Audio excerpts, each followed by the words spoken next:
Well, as I mentioned a few days ago, there's a gentleman in California wanted me to build two beneficial insects, garden art, for his yard, his garden, and he's doing a show with some of his wood carvings and his garden, I guess, and he wanted these things for that show that's coming up in April. So I got this thing done pretty much, and the wings really set it off. It just didn't look right until I got the wings on there, and the wings are made from the a shaker screen. It's used in like a gravel pit where the small pieces fall through and it catches the bigger ones. Like this would be a really small shaker screen, a fine screen for almost sand, even smaller than pea gravel, I guess. But anyway, that's what that is, and they made pretty nice wings. And then the body itself is a piece of large rebar, and then this piece on the back down here, this bottom piece, is a spiraled up piece of metal, and that made the back portion of the body, and it looks conjointed, it looks right for the insect.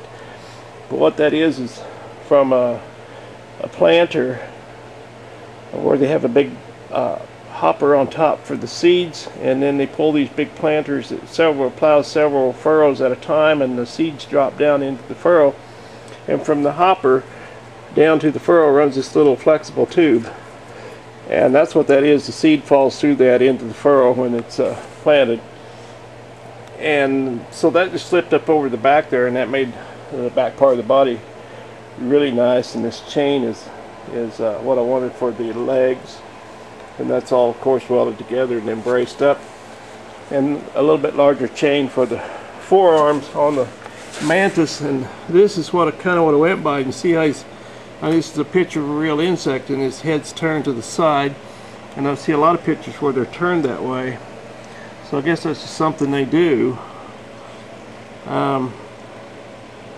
Anyway, I tried to capture that with this, and the head is an old stove leg, and then these eyes are some wheels that came off of a conveyor line here in the packing sheds here in Washington, where the packed apples, the boxes run on these conveyor lines that have all these little wheels in them. Instead of a belt, it has these wheels, and so the boxes, they'll go around corners or whatever on these conveyor lines. So that's what I made the eyes from, and kind of captured the head, the shape of the head with that old stove leg, I think. And then on his kind of his forearm here, there's some little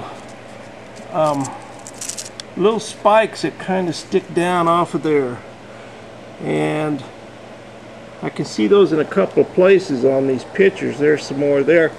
So what I used for that, to recreate that, was some chain from a chainsaw, and I just put the sharp part in, and let these little pieces down, stick on the outside, so if a little kid wants to touch that, they won't get cut or whatever. And I tried to smooth off all the edges so nobody get caught on it and snag clothes or whatever if they're walking by it.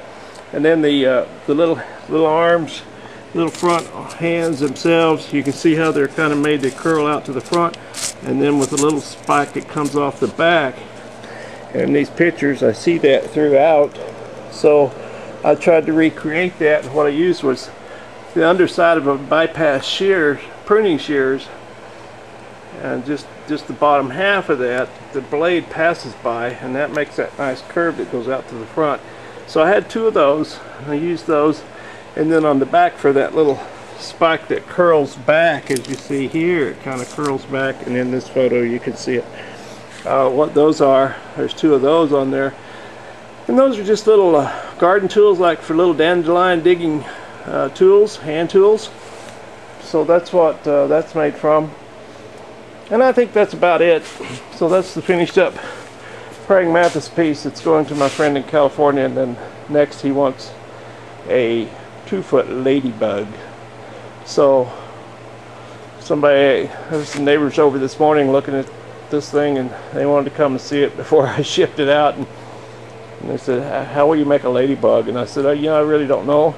I'll just go out and walk around in my scrap pile, and a ladybug will jump out at me. That's just the way it happens. So there's the little praying mantis all finished up. It's about ready to get packed up and go bye-bye tomorrow. But he's a good little boy. He's saying his prayers. Oh, one more thing I almost forgot. In this photo, you can see the antenna. Well, actually, in all the photos, you can see the antenna sticking out there.